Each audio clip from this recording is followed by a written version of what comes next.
Let's see if this pops up. Nice. Family dinner. I've got the chat over here.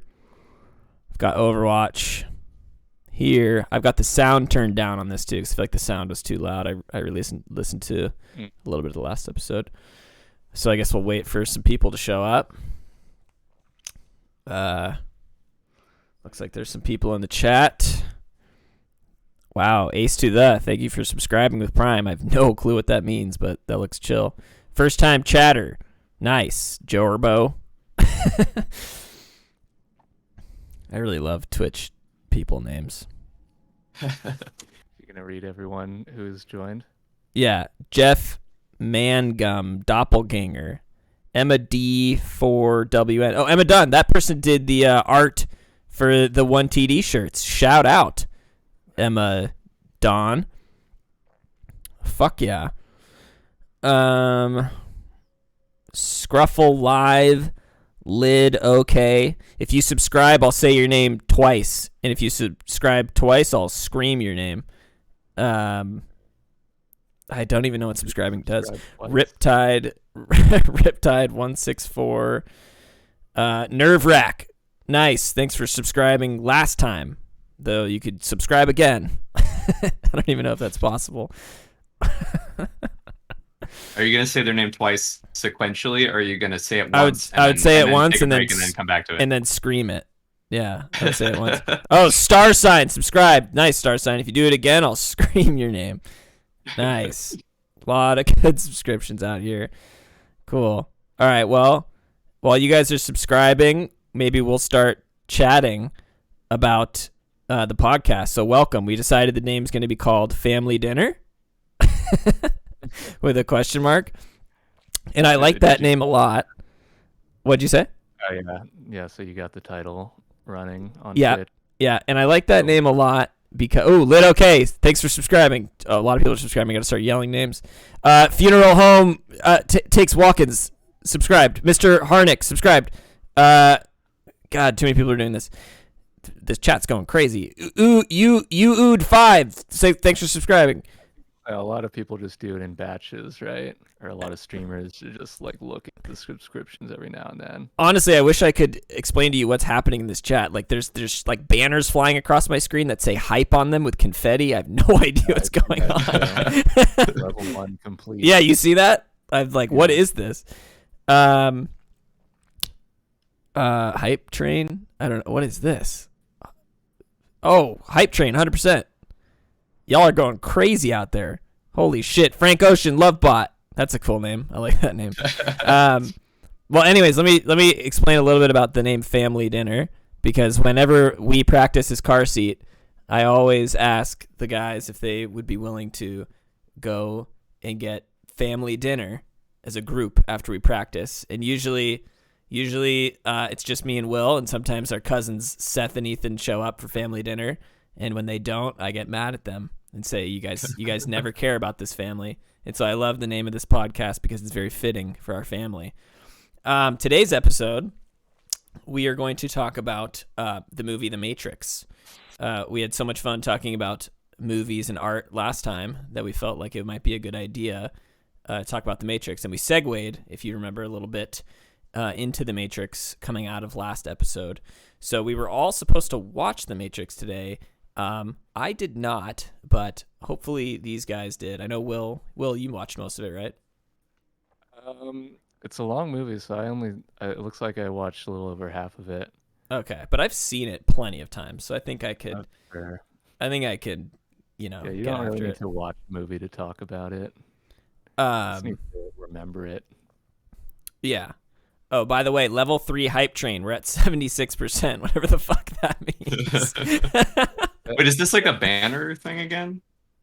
I don't know. I honestly have I know nothing about chat, Twitch. I've been using like... Twitch for a long time, and I know nothing. I had to the word poggers had to be explained to me like 3 times.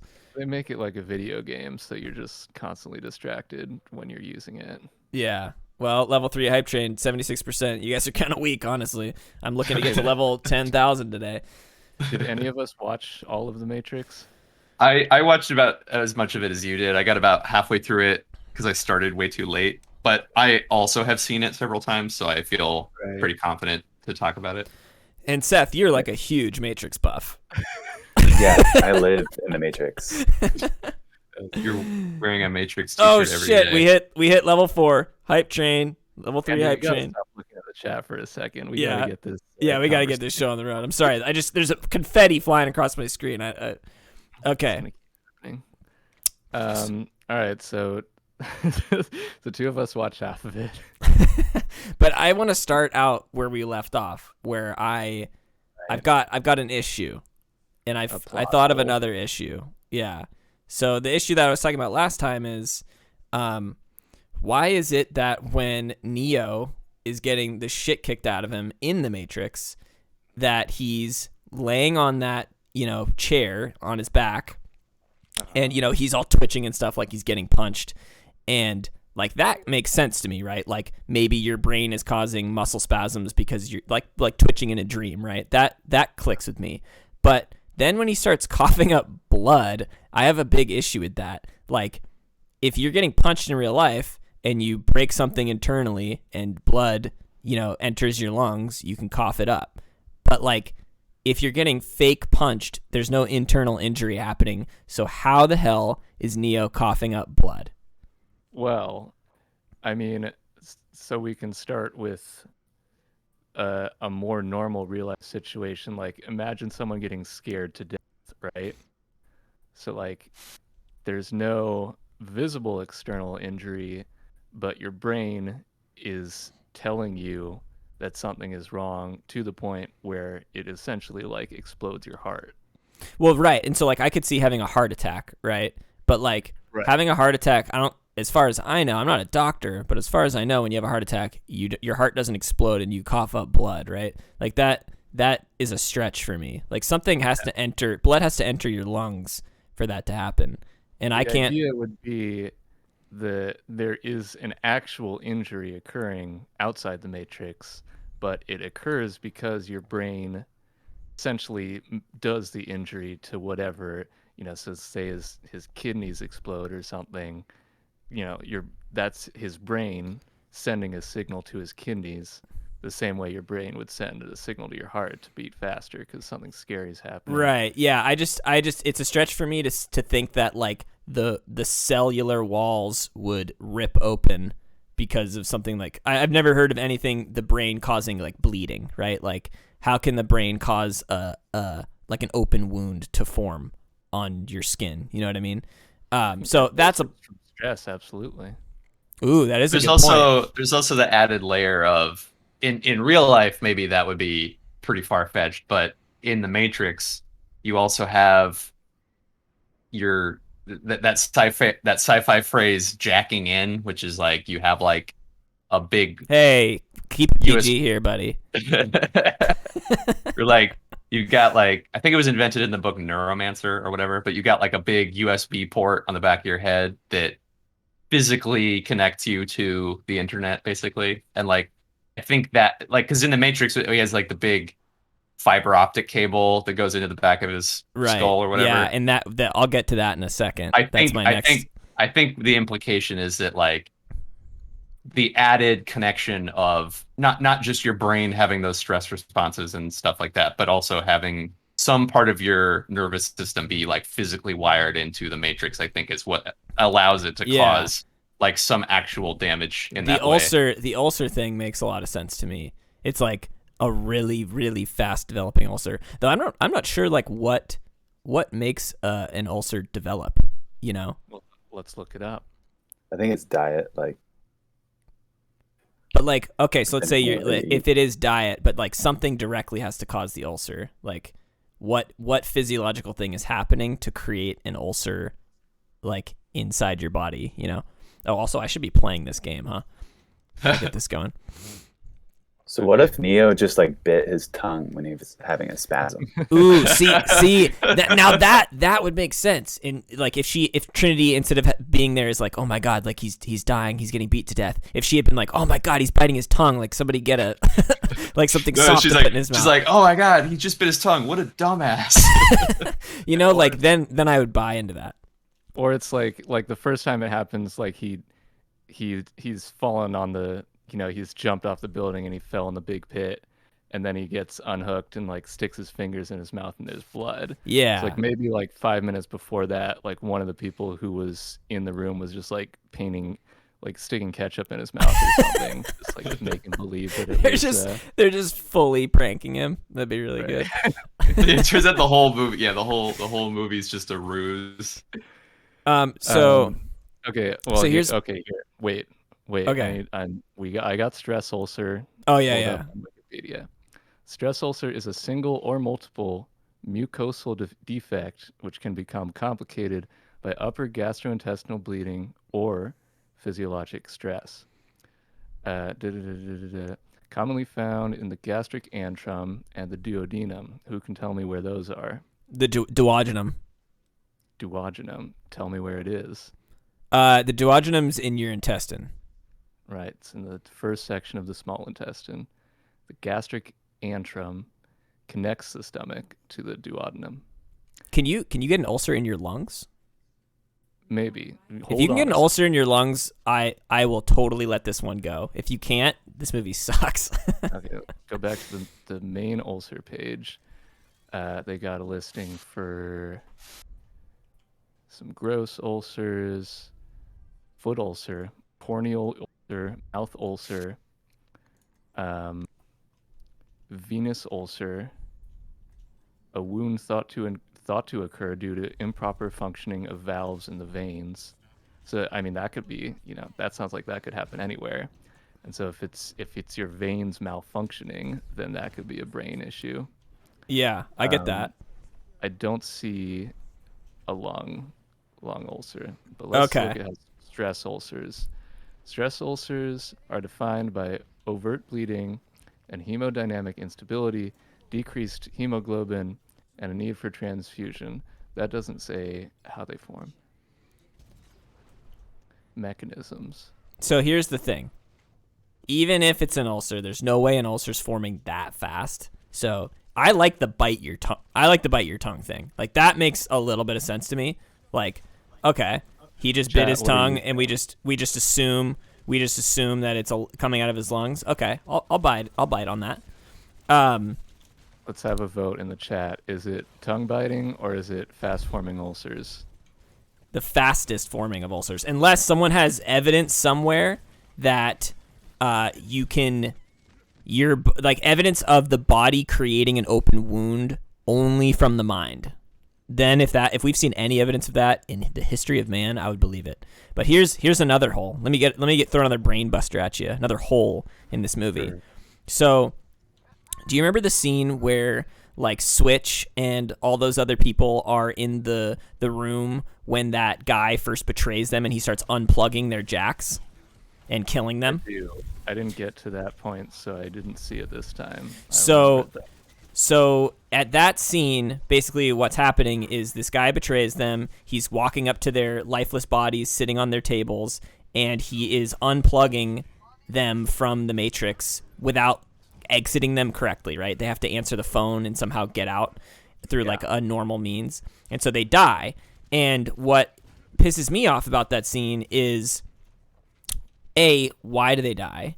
And B, if getting unjacked incorrectly kills you, why does Neo not die when he's given the pill to unjack him from the alien sack at the beginning of the movie? Well, because they're operating the machinery when they unjack him, like they're guiding the process so that he can safely come out. But if you watch that scene, they're like freaking out because they're on the computer program and they're like, we gotta locate him because he's like in the process of being disconnected, and so like they're acting like there's a risk where if they don't do something in time, like he will just die. But what is it that they do in time? Because if I remember correctly, that thing comes out of the back of his head, and as far as we know, if that thing comes out of the back of your head, you just die. I thought that's what the pill was for, so it would protect them from that. So then why don't they just take pills in the movie? The pill is so it disrupts his input-output signals so that they can locate him. So they want to locate him. Right. And so I'm just curious why why they can jack out in the sack and not jack out in the movie. This to me, I think, gets closer to the main plot hole of the movie, which is that nothing in the Matrix really makes sense. Like nothing in the entire movie makes any bit of sense. But like that's what makes it such a good movie, is because there's so many questions you can ask, and while you're watching it, you don't really feel the need to ask them. Yeah, like it just kind of rockets. That's true. That's true. I never thought to ask these until we started trying to dissect it. It takes like 20 years for you to think. And it is a great movie. Let's get that clear. I think it's a fantastic movie. Yeah. So, I mean, it's definitely related to the questions like, why do they need to pick up a phone to exit the Matrix? Yeah. I don't think they ever completely well, I think they probably gloss it as like, well, your mind needs to be prepared to, exit the Matrix and enter into your real body. Yeah. And so that would also explain Neo's original, disconnection, which is like his mind is prepared to disconnect and leave his body. But yeah, I don't think they explain it. Like they don't explain the rules for entering and exiting the Matrix very well. And for me, watching it, the biggest issue for me is the agents. Yeah, what about them? Well, they can hijack any human form in the Matrix, and then they have, superpowers basically. Yeah. But they're not humans, right? They're just part of the actual AI that's running everything.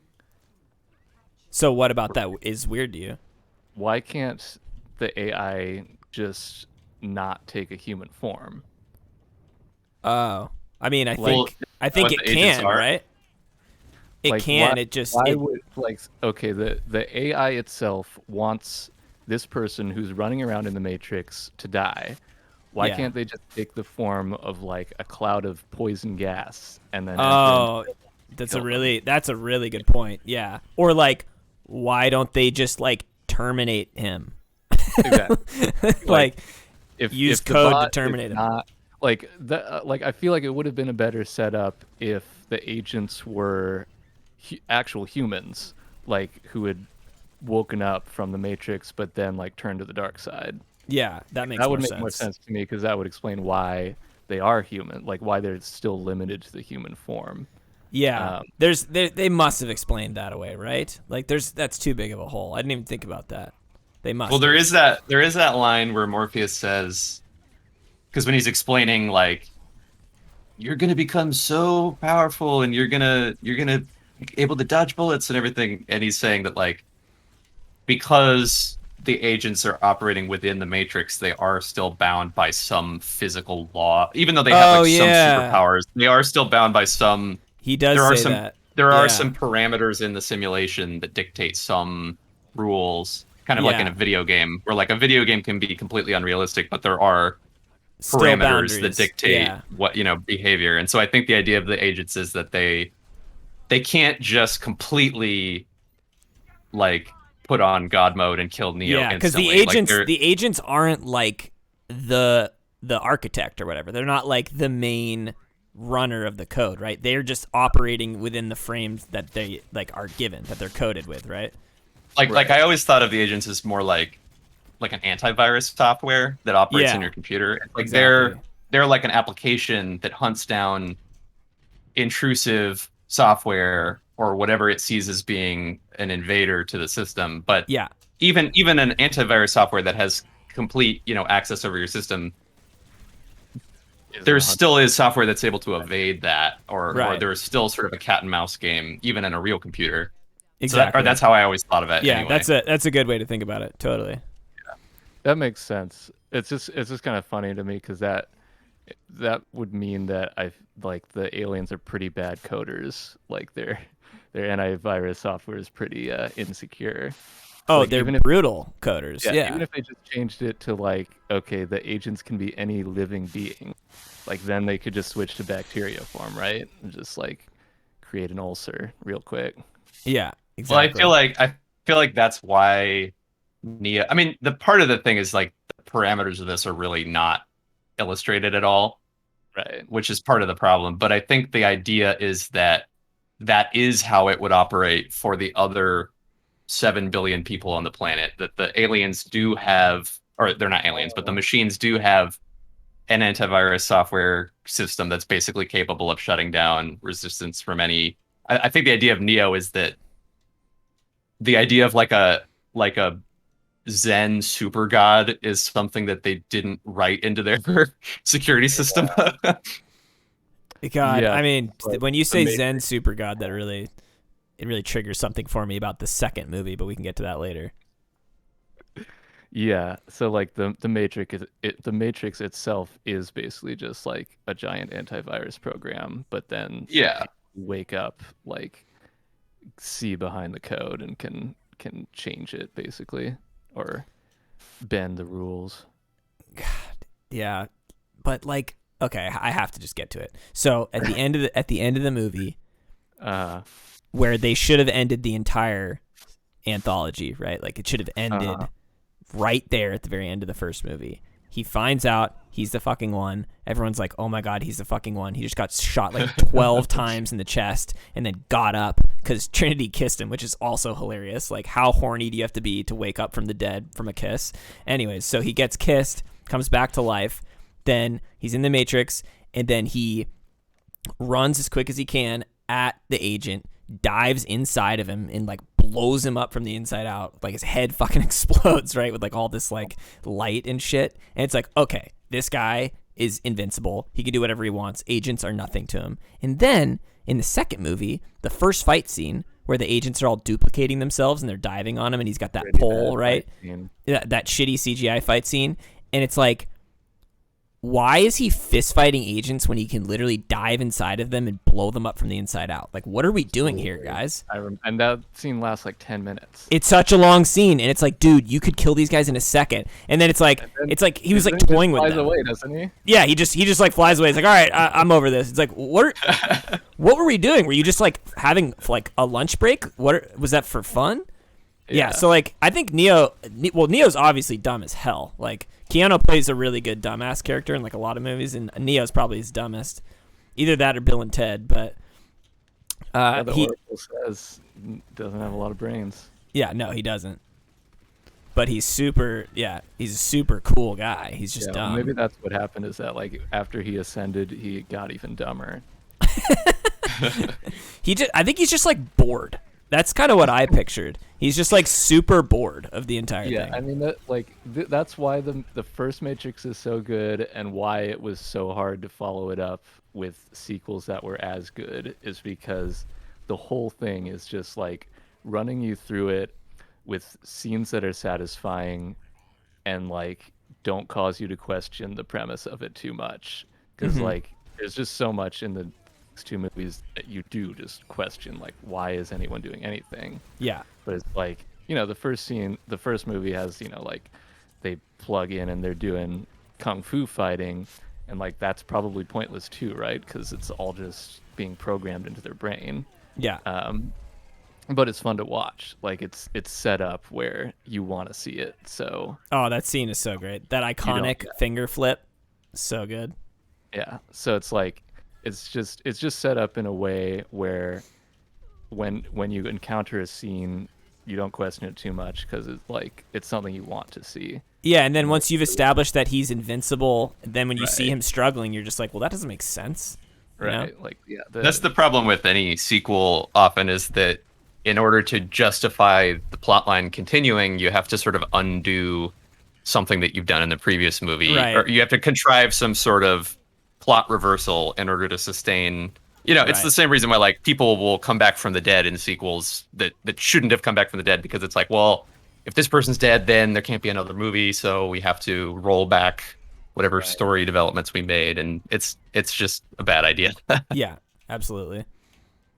I do remember liking Agent Smith's development in the next two movies, but I don't What really happened to remember. him? Because right, he like wanted to break free, but didn't he already like hint to that in the first one? He's like, I'm like scum or something, or he's calling humans like- scum.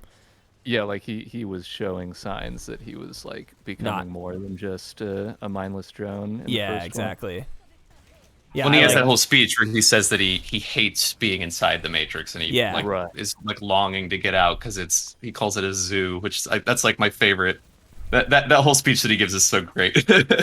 but what's his It's the development? smell. Oh yeah, the smell when he's like, he like licks Morpheus's face. That was a wild scene.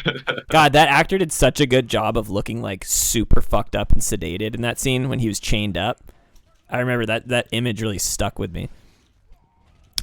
But what about Smith's development? Did you like? I don't really remember what happened to him. I think like by the third movie he might like help Neo or something, because it's like after a certain point they're both working against the machine, but they're working in different ways. Yeah. I don't remember- By the third movie, I totally like the end of the third movie is so hard for me to even understand. Like it just did not click with me.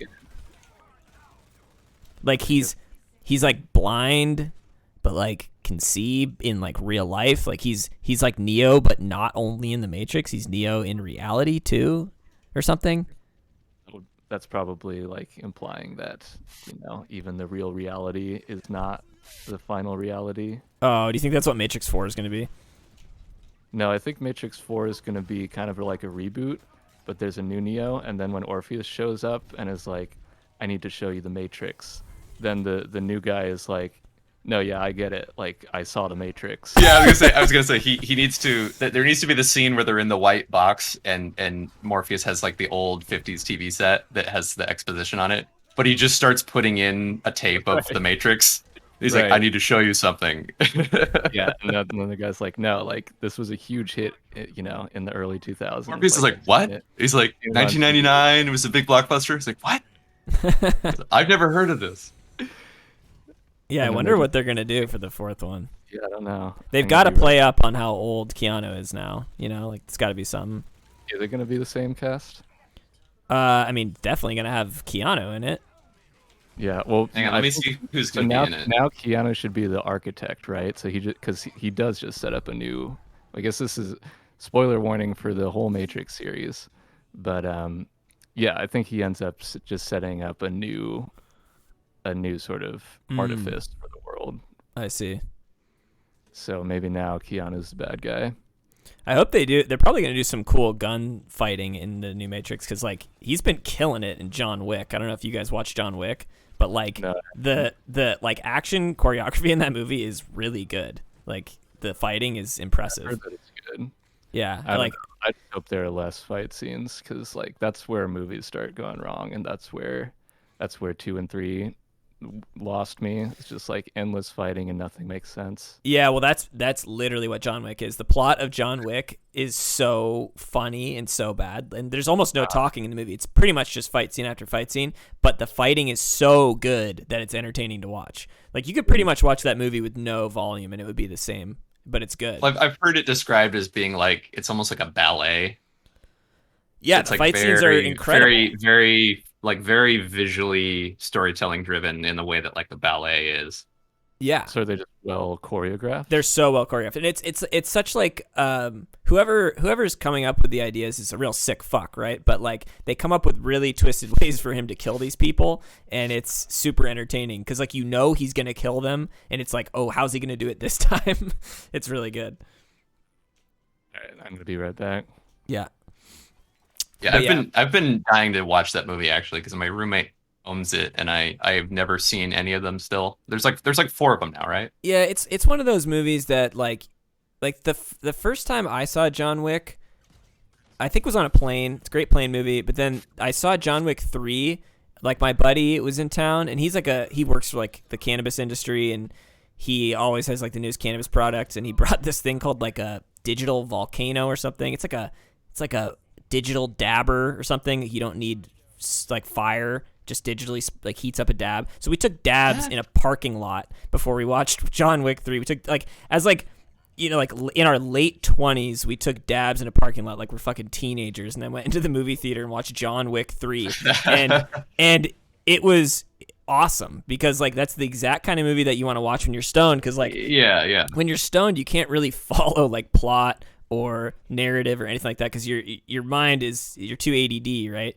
And so something like John Wick is perfect because it's just action, high energy, and I had a blast watching it. So if you're ever gonna watch John Wick, I recommend getting very stoned first. I've also heard that the first one is the best, like, or that they're all good, but like the first one is supposed to be. I liked the first one a lot. I have to say the third was my favorite, but probably my circumstance helped that. Oh yeah. But they've all been entertaining. They're all, and like Keanu Reeves is like, he's really good with guns. I don't know if you've ever seen those videos of him at like shooting ranges, like those like I've tactical. heard that he really like puts the effort in for those movies. Yeah. Where, like, he doesn't do a lot of dramatic stuff, but in terms of like the physicality of it, it seems like he really commits to it in a way that he's like actually good at shooting guns. Like he has these videos. He has these videos of him on like tactical shooting ranges. You know, the ones where like there's like fake like mannequins that you shoot, and like you go run along a track and like shoot stuff in a certain order. Oh, does he do like the kill house thing where you run through like the plywood house or whatever? It's similar to that, yeah. And he's got like a shotgun and then pulls out a handgun at one point. You got to like reload at another point. And watching him do it, he's like actually good. Like he like, it looks like he could compete at like a pro level at this stuff. And so then you apply that to like the movies that he's in, and it just makes it look so good. Like I feel like that's what makes John Wick so good, is that he's like actually good at shooting and fighting. Well, yeah, you don't have that disconnect between like face of the star and then like the body double of the star doing all the actual shit. Like, yeah, exactly. Because usually you have that disconnect where it's like there's the character as written, and then there's the character that you're actually seeing doing the action. That's usually like a different person. I love those movies where you can totally see the body double. Like, it's so obvious. Right, where it's really obvious. Yeah. I love that shit. Like there's like got to be some list online of the best body double movies. My favorite is when like someone has to catch on fire and their torso just instantly gets like twice as big because they're wearing a suit. They're wearing that big like fire sweater that exactly. like blocks the fire, but like they're trying to hide the fact that like their torso just gets really swollen looking, but they're trying to put their normal clothes over the fire protection thing. So it's just for the one shot they're like David Byrne big suit, and then they go back to normal. Yeah, let me see if I can like, I'm gonna Google like best, I don't know if you guys can see this, best body double like mistakes or something. Body double movie mistakes. Yeah, maybe we should just spend the rest of the podcast looking at a Google list. Let's see. Well, there's a movie called Body Double. Here, let me quit this so you don't have this sound. I don't remember what movie I was watching a movie like the day before yesterday that Arnold Schwarzenegger's body double was in it, like just as an actor, and I can't remember. 10 most obvious body double shots in movies. Here, let's watch this. This Halloween, Jesus. we could all use a treat. Video right That's now. loud. Huh? What'd you say? This Twitch stream has become you watching a YouTube video. Well, I just want to see the most obvious body double shot. Hold on. That's the beauty of this Twitch stream. It can be whatever we want. I mean, Or- yeah, just put the captions on, and we'll just be quiet for the next. Oh, Lord of the Rings, Two Towers. I think I remember this one. It's a Hobbit. Yeah. Let's see. Mojo. And today we're counting down our Oh, God. It's like a... I don't like when they narrate. Yeah, that's why you got to put the captions on. All right. Find out what the fuck's going on. Man, Lord of the Rings. That was a big franchise. No one cares about Titanic. There's too many ads. I'm out of here. I just want a list. Yeah, hilarious times. The most stunt doubles weren't fooling obvious anyone. the most obvious body double in the Titanic is that they have a totally different ship for when it breaks in half. Like, it's totally not the same ship, man. Let me see. It's all old movies. Mummy Returns. Well, I feel like it's become more popular for actors to do their own stunts like nowadays than it was in like the 90s or the 80s. Yeah, well, because now now a lot of stuff is like on a green screen set. Yeah. Versus like a stagecoach where someone is jumping between horses of a running carriage and then dropping between the horses and being run over by the carriage. But Well, I guess it I guess like stunts also just used to be way more dangerous, so it's maybe easier for actors to do them now. Yeah, well, I think like part of the appeal, like of a certain era of movie making is like, whoa, like someone's actually doing this and they could have died. Like Yeah. that's what makes it exciting to see stunts. And like that's like one reason why I think action movies have gotten less exciting since the CGI reign is because it's like they can whirl around, but it's pretty clear that they're just on a green screen set somewhere. Well, yeah, the lack of like tactility. It's like even if you're watching a crap movie where a house actually blows up is at least has some baseline level of Yeah. excitement. Yeah, like you're getting something real, even if the movie's not true. Yeah. Like the explosions and the risk of death is real. That's like half the appeal of watching like The Road Warrior, where it's just scene after scene after scene of like, wow, they should not have been allowed to do this. Like this should have been illegal. Yeah, yeah. I mean, I think that that's also why another reason why stunts, the stunt business changed is that probably a lot of people were injured and died earlier than they should have from doing stunts. Right. I mean, even these days, I've heard of stunt doubles getting really fucked up. That was the first time I heard the term degloving. We don't need to go into that, but you get Oh, really yeah. injured. I What definitely movie was that? What movie? I forget what movie it was. It was a modern movie though. But it was some woman that was like a career stunt double and like completely destroyed her body. Like, probably gonna be not able to walk. That type of shit. And it's just like, I mean, I like the idea of real stunts, but also I'm also down for people to not fucking die doing stunts. I mean, I think it's going out of style, Yeah. because people are less into the idea of people dying or crippling themselves for the sake of a film. Didn't Quentin Tarantino do that to Uma Thurman in Yep. what movie was that? It was Kill Bill. Yeah, he made her drive that car and she crashed and like got pretty fucked up. Yeah, it's permanent knee damage, and it's like for a 5-second shot with a voiceover on top of it. And it's the back of her head too. That's the funniest Back of her part. head. Yeah. But I respect it. She probably didn't have to drive I that know. fast, but I respect him wanting it to be her. But he could have just been like, "Yeah, why don't you just drive kind of slow and maybe we'll speed it up?" Like, Well, it's like I mean, Kill Bill has a bunch of Tarantino has used like a bunch of like super fake like movie methods too. Like he could have really? just had her driving in front of it. Well, hasn't he? Like I feel like Kill Bill is like pulp, right? Like there's stuff in it that's just like silly style.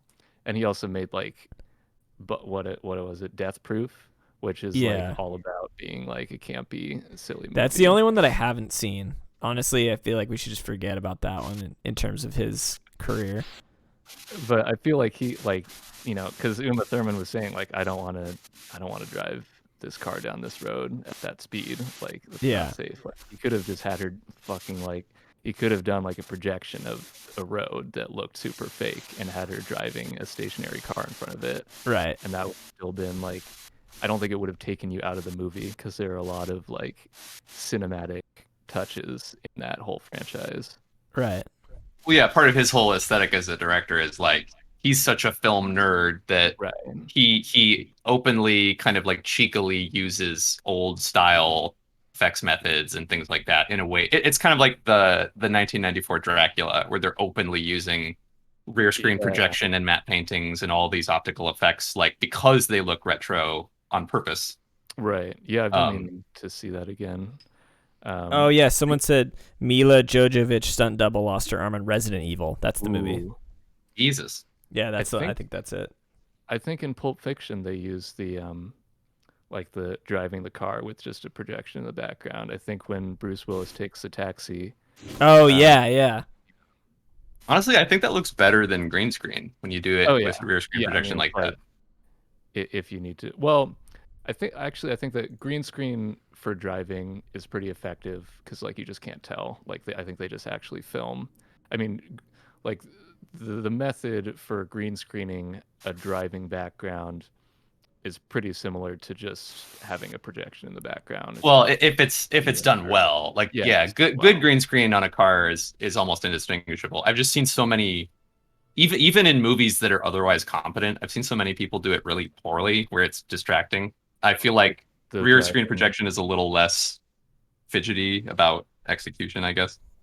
I don't usually notice it with like driving scenes for background stuff. It's more like when humans have to interact with green screen stuff. Oh yeah, Yeah. someone's saying one of your mics have static. I can hear some static. Which one of you guys is that? Do you guys hear the static or is that me? I'm not Heard hearing some. anything. I think it's on you, Ethan. It's at say something, Ethan. Yo. Yeah, it's I like don't know if it's when Will talks. I think your mic is picking it up somehow. I'm using headphones, so it shouldn't be Yeah. picking up any of my output. maybe it's just like an overload, Twitch overload kind of deal. I don't hear it at this. Oh, there it was. I heard it just then. Maybe it's you. Do you hear it at all? I don't hear anything. I just heard it a bit. Yeah, I think it's coming from you, Ethan. Ethan, just leave the chat and come back real quick. Okay.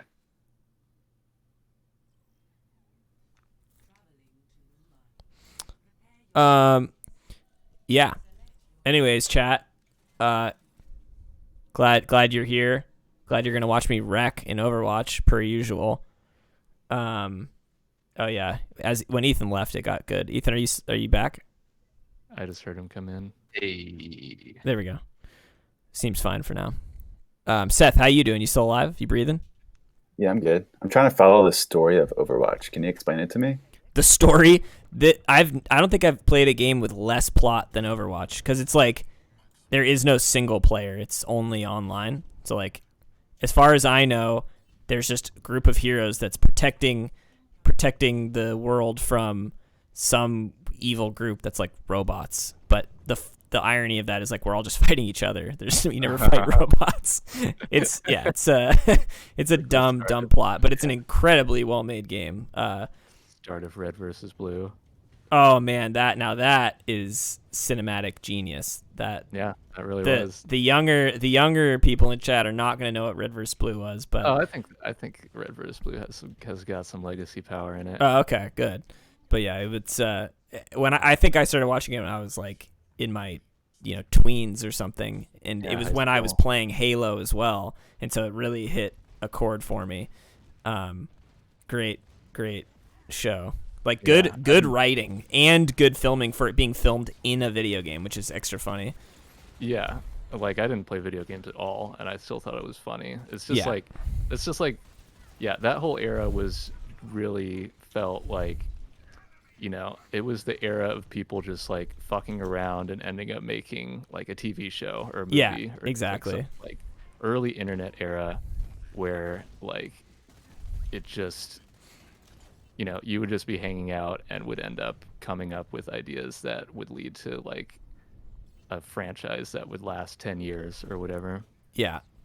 I mean, yeah, they went for a while on Red vs. Blue. That might be still going, honestly. No way, really? That's crazy. They got a lot of seasons going. That's wild. It got pretty complicated. Any good shows you guys been watching lately? All the shows that I was watching are like ended now or in hiatus. I got really into the Fargo show, and that's probably going to be another like 2 years before they do another one of those. But Uh-huh. I'm kind of in between. I'm waiting for all my shows to come back. My stories. Anybody watch White Lotus? No. I don't even know what that is. It was okay. It was pretty funny. The best part of the show is a guy pooped in someone's suitcase. I thought that was great. But besides that, it was just okay.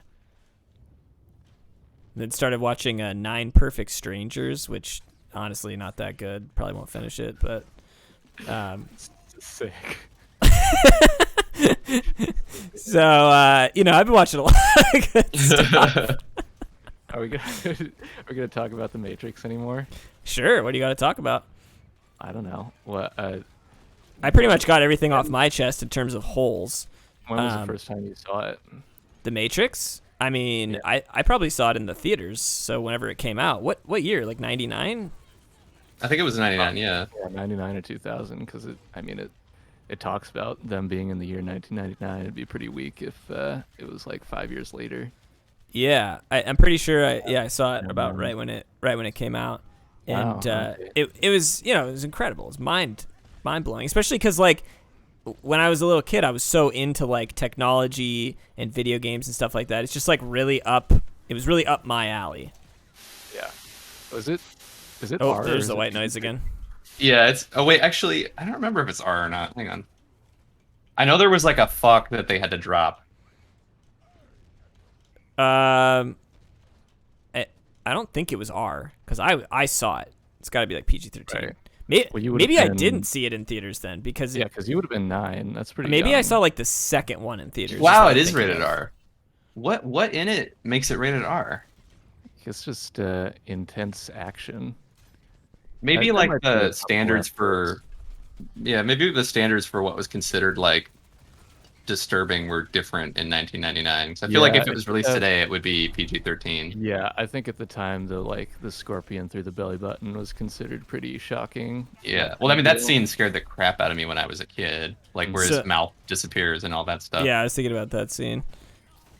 So I must have seen the second one is what I'm remembering. So the first one probably on VHS, back when you were a kid at some sleepover or Yeah, something. for TV. I remember seeing a TV version where he says, "Jeepers creepers, that thing's real." Scorpion out of his belly button. They just Ethan- have John Goodman do the voiceover for all the profanity, like in The Big Lebowski. Ethan, What it were you is your saying, Rick? mic. That's the white noise. Maybe just turn down the input level. Yeah, maybe it's just. How's that? Is that better? Seems good. So it's a little bit random. Yeah. I just turned the Um, input gain down a little. When Maybe did it you was guys? picking up some room When did you noise. guys see The Matrix? I don't think I actually saw it until like 2006 or something. Because it's like, it's one of those things that like, it's so big in pop culture that you kind of feel like you know it already before you Right, even you see see it. it a Kind of million like times. Alien or The Yeah. Shining or something where you kind of know all the major beats just through pop culture osmosis. But I don't think I actually sat down and watched it like front to back until like I was like an early teen or something. Right.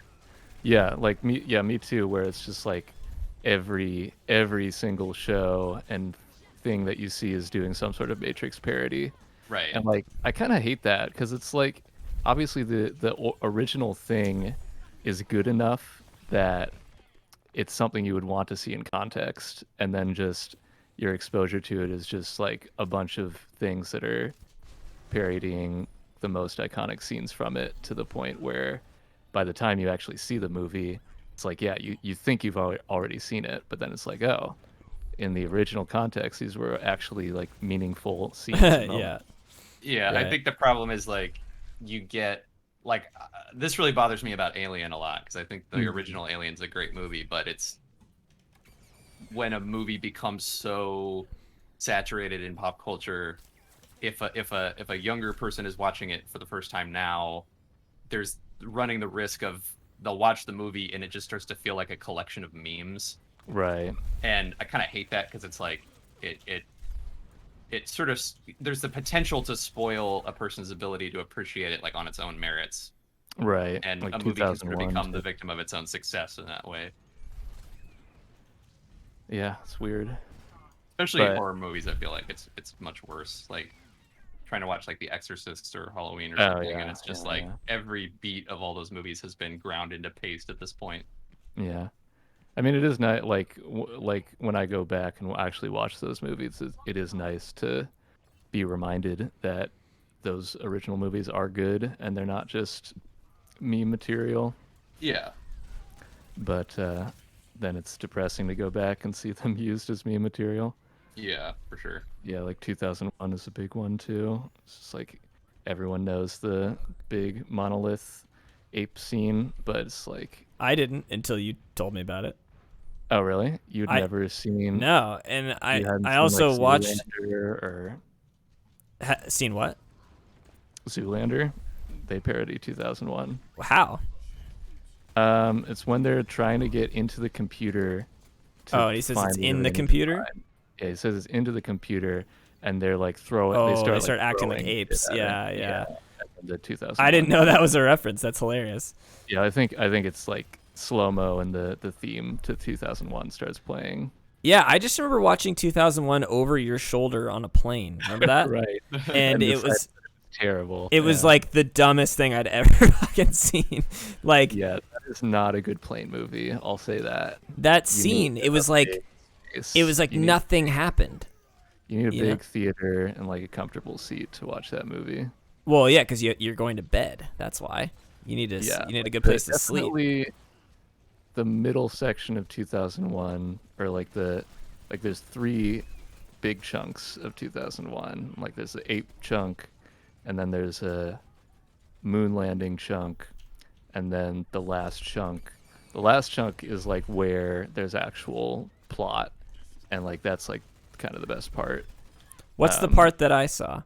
Probably was it space stuff? I just remember some old fucking guy walking through some like space center or spaceship so slowly and saying like nothing to nobody, and then sits down face to face with somebody. I'm like, oh, okay, now dialogue is gonna happen, and they just like stare at each other for a while, and then I was like, what the hell? And then I stopped watching. It pissed me off. I was like, what are you doing watching this movie? There might not have been any dialogue for you because I was watching. On an No. airplane. But you had it was subtitles, and so like I mean, there isn't a scene where he just sits and stares at somebody. Like dialogue does actually happen at the part where he sits there with other people. But it's a very slow. That section is very slow moving. I think it's excessively slow moving. But I think that the other sections are stronger as movies. I mean, they and, like, must be because like that's a super popular movie. It's like a and I mean, classic. the thing is, it's like you have to kind of settle into a rhythm where it's kind of hypnotic, and like everything is very slow, and that sets up well for the section where there's more plot because it gets very tense, and everything is just very quiet and slow moving, and then like suddenly something will happen, and it's like, oh shit. Interesting. But like you have to be entering into that zone where you're used to like a very quiet and rhythmic movie. Yeah, I get that. But it's Like, also a I movie mean- that like it covers such a huge span of human history that I feel Right. like the part of the effect is you need to get a sense of hugeness that I think if the movie were like 90 minutes, you wouldn't be able to end the movie and feel like you'd covered this huge like ocean of time. Yeah, it needs all the parts that it has. That it's just like, yeah, it can definitely feel long if you're not committed to that experience. But like, yeah, it needs to have the ancient history part, and then it needs to have the moon landing part, and then it needs to have the core plot with Hal. When in So the book, Hal's the robot? ape part is even longer. In the book, which part is longer? In the book, the ape part is like 3 times longer. Oh, even. right. Like Yeah, I there's remember. actually like a protagonist for that whole section that you protagonist kind of ape. follow for a while, and then Yeah, I remember trying to read the book. I don't think I made it past the ape section. it's pretty different. It's a really weird case of like I think the book and the movie were created concurrently with Yeah, each other, they were- which is yeah, really 'cause- unusual. Yeah, it's interesting. Like Kubrick just contacted Arthur C. Clarke saying like, I want to make a big science fiction movie. And so like the idea for that is what they worked on, and then Arthur Clarke went and wrote, his book version of it, and Kubrick made the movie version. But yeah, I don't know. I guess I don't know if they came out at exactly the same time or if the book came out first or later or what. I think they were released probably at different times, but I think they were created at the same Right. time. Like they were, because it was a collaboration between both of them, and they kind of both came away with their like respective versions of it. Mhm. Yeah. So Andrew, Hal is the computer, and that's the plot it develops is like there's a problem where it becomes computer versus human.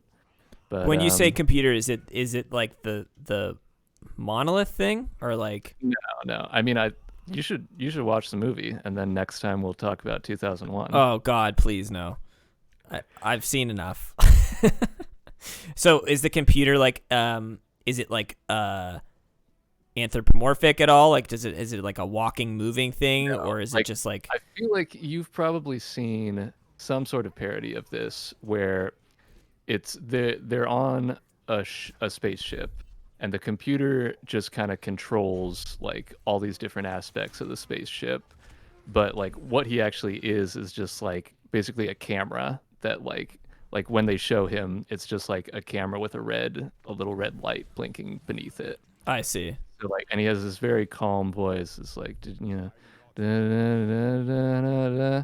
That's not a very good impression. What's the name But, of the main character that he says? I feel like it's like John. Hi, John. Dave. Yeah, I knew it was some, classic white guy name. Right. So you are familiar with this. I think so. I think I know what you're talking about. Yeah. Because Yeah. like the way that like artificial intelligence is portrayed through HAL has become, not just in parodies, but just in science fiction in general, has become Yeah. kind of like the de facto way that like that's just become like an archetype basically. Yeah, that I'm other curious. movies use. I'm curious if that was like how, if like that sort of like calm, semi-inhuman voice, if that was preceded by anything in real life that they were referencing, like I don't know, some sort of pre-recorded operator message or something that you would get on the phone. Because like there must have been some sort of automated messaging systems before the movie, and I'm wondering if they got any ideas from real life equivalents, or if they just were totally just imagining what an AI robot would sound like if it had a voice. Hmm. If anything, it was probably just like Ball, shut the fuck up like and do those something. voices in like the tube way where they're like, Did you guys hear "Mind Get a that? kill the back. gap." What was that? Someone in the game, I forgot I had like game chat on. I just hear someone go, "Shut the fuck up, Paul, and get a kill or something." That was good. I didn't realize I had game chat because no one spoke yet in this entire session, and that guy just flipped out on somebody. That was great. You could put us all in the game chat. I wish you guys could hear it. I bet the Twitch stream. Well, I don't want to hear it. I just want them to hear me. I don't think that's possible. The Twitch stream can definitely hear it, but I don't think you guys can. That was really good, though. He was so unreasonably mad. But Ethan, what were you saying? I think if there was any like real world precedent for the HAL voice, it was probably like automated like public transit messages, like "mind the gap" and that type of thing. Yeah, like that was probably the era where they were starting up, just like pre-recording messages to play in public places. Yeah, I would imagine it's some sort of like civic resource kind of voice that's just really monotone Yeah. for like transit type stuff. Yeah. But I mean, even just the idea of an AI being represented by like a little camera eye or something has become like it's almost transcended being a parody when other movies do it. It's just become like the way that those types of computer characters manifest now, just in general. Yeah, like I mean, like I don't think any movie has done it better than 2001. Like Hal as a character is pretty much the best, I think, in terms of the computer that goes rogue. Well, and like the way that he's filmed, you wouldn't think that filming a little red dot would be like would constitute like an interesting artistic choice, but I feel like the way they choose to film him is really striking in the sense that like he's always basically shown in like extreme close-up in the way that you would do an extreme close-up of an actor, but Right. he just his expression doesn't change because it's just a light. Right, and that's part of the sort of hypnotic setup of the whole movie, where it's just all these shots where you really have to just like focus on, there might be nothing moving in the shot basically, and you just have to sort of latch onto something. And then there's all this very good sound too, where there's always just some sort of like hum of, I think especially when you see Hal, you hear like the humming of the spaceship engines or whatever. Mm-hmm. And so there's just this sort of constant tension with him. But it's a really good setup because, I find him a super sympathetic character, because the setup is that like he's running the ship with two astronauts, and there are like more astronauts like frozen in sleep, and they're all going to Jupiter together. And then Hal fucks up. So like he says that some engine entered into failure mode, and the astronauts go check on it, and it's fine. Like there was no Oh, barrier. so they see, like, do they start to catch on that he's like trying to fuck with them? Well, so yeah, so I mean the idea is like because if Hal isn't right, then so basically like Hal knows that if he's not accurate 100% of the time, he's gonna get down. He's gonna get shut down. That his whole purpose for existing is, as the supercomputer, right? Like he's supposed to have 100% accuracy or whatever, like no known error. Yeah. And so like once he makes this mistake, he knows that like he has a limited lifespan essentially. Mm-hmm. So then it's turns into this sort of unspoken standoff because what is he going to do? Like he can control the ship and he can basically fight for his own life. Meanwhile, the astronauts are aware of that and they're going to start taking precautions to defend themselves against him if they have to.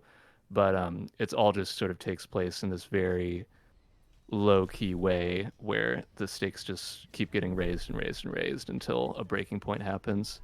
But yeah, like that, like you feel for him because the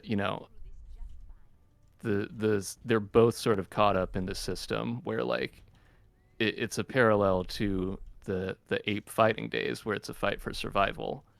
So like neither side is really, it's not hero versus villain. They're both literally just trying to fight to survive, and that's the plot of the entire movie is just Interesting. who's going to come out on top. Yeah, but it just moves at a snail's pace is the problem, right? It's like a pretty long movie. Yeah, you gotta. Well, do you like you like The Shining? I loved The Shining. Yeah. And that's a pretty slow movie too. Yeah, but it's like when it's like creepy like that, I feel like it works. Is Space Odyssey creepy? The second like this main plot of it does definitely have the creepy factor. It's just like the part that you saw over my shoulder.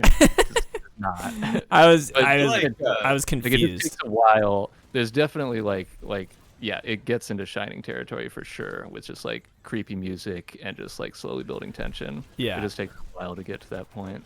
Right. Gotcha. The part where Hal is like reading all the astronauts' lips through the glass is pretty creepy. How does he do that? It's just doing the snap zoom on the lens, and it like the camera gets closer and closer. So like they're trying to talk behind his back or something, and he can hear him. Well, yeah, I haven't seen the movie in a couple of years, but I think they're talking about having their doubts about Hal and saying like this computer is being weird, and he knows they're talking about him and probably plotting against him. And even though Hal isn't played by a human face, it's like they almost get this weird expressiveness out of him where just by the camera zooming in on his little eye closer and closer and closer, it's like this creepy sense of mounting intensity and like ominousness as he's and it's like a wordless or it's like a silent shot of him just watching the other astronauts speak. And it's through like double pane glass where you can't hear what they're saying and you're just watching him watch them, and it's really creepy. Yeah, it's just really good visual storytelling because you don't know up until that point that he can do something like read lips. So, like, all you see is like they go to all this trouble of getting into this pod under the pretense of repairing it, and then they turn it around so he can't hear him, and then they're just talking through the glass. Right. And then all you get is this shot of Hal, and then it turns to his perspective, and you see the camera just moving from one person's lips to the next person's lips. So you just like infer from that, yeah. Yeah. So you just realize, oh shit, he can understand. Anyways, that's a lot of 2001 spoiled for you. Well, I can almost guarantee I'm not gonna watch it, but yeah, you should. I mean, if you get the chance, at least watch the last hour and a half of it. How long is it? The last hour and a half? Well, it's like 2.5 hours, I think. Oh, like, wow. That's like the main body of the movie that I'm talking about. Like all of the plot is in the last hour and a half, basically. I was gonna say, I feel like most of the stuff that people think of when they think of the movie is basically all crammed into that last like part. Yeah, or the first, the first scene with the apes. Well, yeah, people remember I guess it's just the middle is where I feel like most of the stuff people remember about the movie isn't in that middle segment. It's front loaded and then back loaded at the Definitely. very end. Yeah, it's funny, and like the movie was not really successful when it first came out. Like critics did not like it, but then people started getting high and going to see it. That's good. Well, Well, like The Shining either when it came out. what? Yeah, I think, Really? like, Kubrick had a The lot. Shining of, got like- really bad reviews. Yeah. Kubrick had Because a it was lot too of, scary. People thought that it was mean and pointless, and they didn't think that they thought it was boring and too like inhuman. Yeah, it's slow, and like probably that Jack Nicholson was just like crazy from the start. Yeah, I mean I understand how like I mean, he wasn't someone that's- crazy from the start. He was just kind of a dick from the start, you know? Well, yeah, But I think like going into it expecting like a narrative where someone like sympathetic goes into a psycho state, Huh. and like that's not what happens in that movie. Like he's definitely got the potential to kill his family right from the start. Yeah, I mean, I would too. I mean, That little fucking kid. It's like, dude, I'm trying to write. yeah. I'm trying to write here, and you're like running around on like a little tricycle in the hallways. Like, let Dad work a little bit. quit, Well, that's quit what's talking to your finger, you little shit. Like, yeah, what are you doing, dude? That's what's funny. Like there was so much contention between Stephen King and Stanley Kubrick, and because King was, when he wrote the book, wanted Jack to be a much more sympathetic character, and then Kubrick is just got a completely different lens on the situation, where it's like, yeah, if this were a real situation in real life, it wouldn't be like a completely sympathetic dad who just has a bit too much to drink and then gets possessed by ghosts. It's like an abusive family situation to start with, and then Totally. it just kind of gets worse. Yeah. That's the weird thing about it, is that like having now read the book like a couple of years ago, it's interesting how little is different plot wise in the two versions, but the perspective on it is massively different. Like Yeah, Stephen King is much yeah. more sympathetic towards Jack, but like in terms of what Jack actually does and the place that he's in at the beginning of the story, it's mostly the same, like factually, but Yeah. Kubrick takes the opinion that Jack was always a piece of shit, and Stephen King thinks that Jack was fundamentally a good person who just kept fucking up. Right. Yeah. It's And just I guess it sounds weird, like coming at it from a modern perspective, but I guess that's the reason people probably were really jarred by the movie initially, is all they knew of it was the book, and they were just expecting a smoother arc from a sympathetic character to a monster, and what they got was just someone who was a monster from the beginning, and they didn't like that, Yeah. I guess. And But I feel like think that, Kubrick is right. Yeah. Like that Jack No, is a shitty person, and he always was. yeah, like I think it's just a more standardized practice, like have the protagonist be more sympathetic in the Stephen King model, but and like, yeah, Kubrick definitely wanted to make a movie that was alienating. He told the actors to watch Eraserhead to get in the mood for filming. Oh yeah.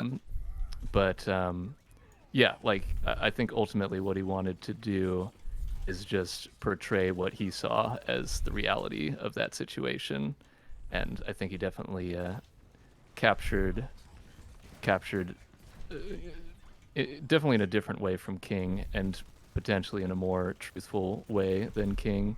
But Yeah, I mean, he think nailed that- it as far as I'm concerned. Yeah, I think it's just they're both good at what they do. Like Stephen King is good at writing books, and he has a more sort of humanistic and internal approach to characters, where you can like get inside their minds and see what, sympathize with them.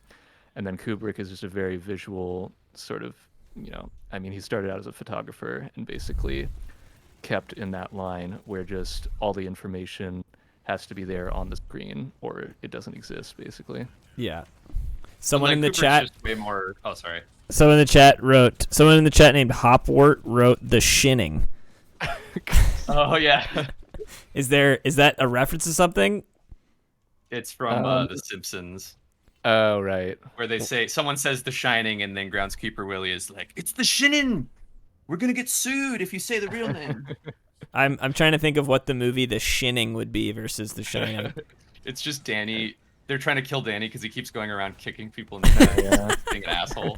Yeah, Jack's like trying to finish this like amazing novel or whatever that he's working on. This fucking kid keeps coming up under his desk and kicking him in the shins, and so he just goes berserk and kills his whole family. That's good, actually. I'm gonna be right back. Yeah. God, I'm bummed that we never got to make our Hollywood music video. Oh, I forgot. Yeah. Because we were gonna have like a Shining scene in it. Yeah.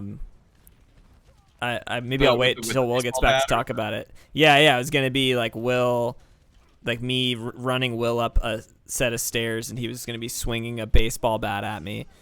God, yeah, that would have been good. We were gonna shoot it. We were gonna shoot it at the Paramount Theater here in Seattle too, because we like went out and scouted spots. And, oh, it's like it's got that old like Art Deco. yeah, and like feel that the staircase. hotel has. Yeah, we figured that would be the best. We wanted to film it at like the actual place, but it turns out that the place. I'm pretty sure that was not a real place. It was like a set, but it was based off of a real place somewhere. I think the exterior is a real hotel, but all the interior stuff was constructed because people make a lot of hoopla about the fact that a lot of the shots, a lot of the like the physical architecture in the hotel is like impossible in the movie. Yeah. Kubrick was like trying to fuck with people by making rooms over rooms that like couldn't physically exist. Yeah, right. And so I think that all that stuff was constructed, but the exterior of the hotel is like that building is a real place, but the inside I think looks totally different. Yeah, and so we kinda wanted like to diner. right. Yeah, we wanted to film at the actual place because I heard it was like in Washington or Oregon or something. And yeah, so but we picked the Paramount, but then of course COVID happened like lockdown happened like I think 3 days before we were gonna film or something. It was like it was just like awful timing. Like if lockdown had happened a little bit later, like a week later, we would have had that music video. Oh right, yeah. Yeah, I was explaining about the Shining scene. There was going to be a lot of good scenes in that music video. We're going to do the Rocky. It was going to be the best music video of all time. It would have been great. Like we did so much legwork on it too. We went and scouted all the spots. Like we planned so much, and then it just completely didn't happen because of COVID. Yeah, the one good thing is that we didn't spend the money on it. Yeah, I mean, for sure. That was the point where we were at is where we were just about to start having to spend money. Yeah. So in a way that COVID came in at the right time, but definitely spent some brain cells on that. That didn't. Yeah, a lot of time and effort. And then I went to a fucking physical trainer for like an entire month. Learn how to train your body. It really was a waste of time. I mean, I got ripped. I lost it all though, because then COVID happened and I just sat inside and made a video game and lost all my muscle. At least you didn't get a fake tan. I was 1 day away. Yeah, it would have been Were you close. gonna get the haircut? I can't remember. I was gonna. Well, they probably would have styled my hair, but yeah, I was gonna go get a fake tan to look like Rocky. That would have been really funny. Like the whole video would have been just so good. What were we gonna do? It was gonna be 2001: Space Odyssey. Like what scene out of that was it gonna be? 2001. That would be sort of a half reference. Let's see. Let me see if I can go through this. I think the first reference we're gonna do is Midnight Cowboy. Yeah, the I'm walking here thing, right? Yeah, I'm walking here, and it's just gonna be me and Andrew, and Andrew's slapping the car. Then what was it going to go to?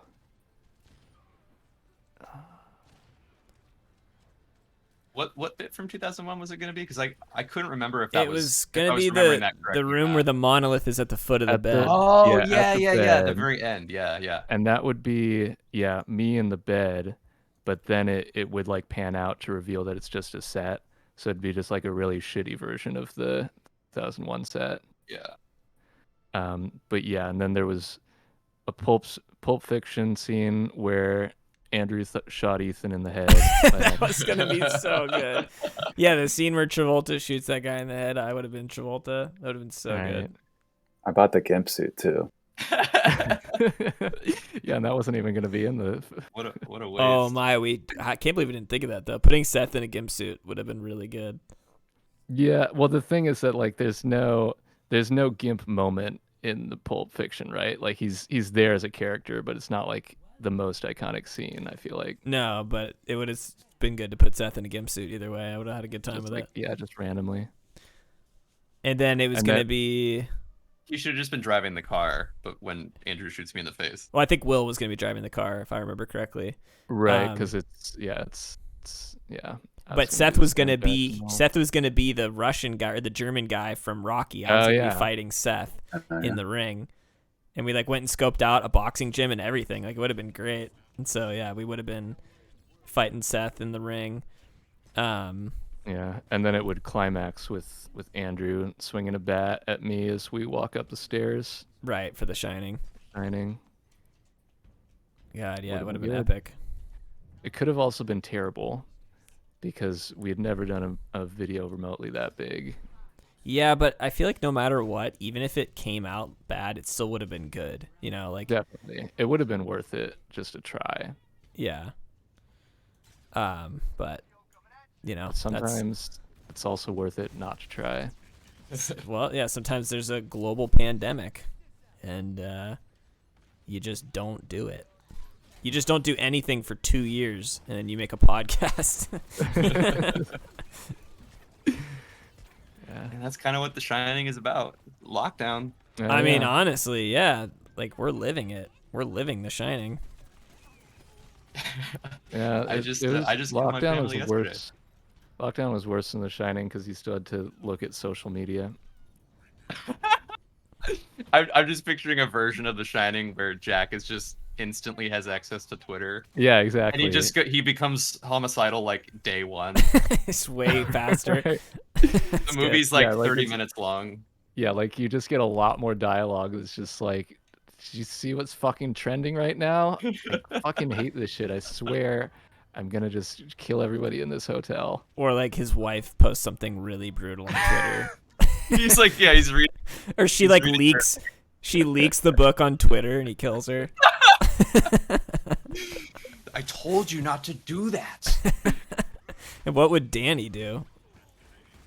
He's just got a fucking iPad somewhere. It's Yeah. He's just watching like 3 different YouTube videos at the same time. Yeah, maybe he just like is watching iPad videos walking through the maze, but instead of like memorizing the maze, he's just like so consumed by the iPad videos that he forgets like how to get through it. And then so the Well, no, 'cause scene where instead Jack of- is chasing him, he just can't get out either, and they both die. Yeah, in no. there. Instead of like a real hedge maze, he's just like playing a maze game on the iPad. Oh yeah. And then but then Jack gets like sucked into because like the social media verse is like it's like Space Jam 2 where the villain is the algorithm. Wait, So, you've like- seen Space Jam 2? You haven't seen Space Jam 2? No, with LeBron, I haven't. Is it good? Yeah, no, it's terrible. Yeah, I But figured. the villain is called Al G Rhythm, and he's an algorithm basically. Oh, I but, see. Come to life. So in The Shining, it's like the hotel is the algorithm, and they're like telling Jack he needs to kill his family, but then he also becomes digital at the same time. So Ooh, he's trippy. instead of killing his family, he's trying to cancel his family. And so like he's hacked his wife's Twitter account, is posting all this crazy shit. And then like Danny's doing this like maze video game, and Jack's like chasing him through it digitally. But I like the idea of Danny being really bad at the maze too, like because in the Shining, and this will be called The Shinning, by the way. This is The Shinning, Right, sure. and in The Shining, Danny's super smart and good at the maze, right? And that's how he fools Jack and kills him. But in this one, Danny's like really really dumb because he's been spending too much time on the iPad. Right. Yeah, I like this a lot.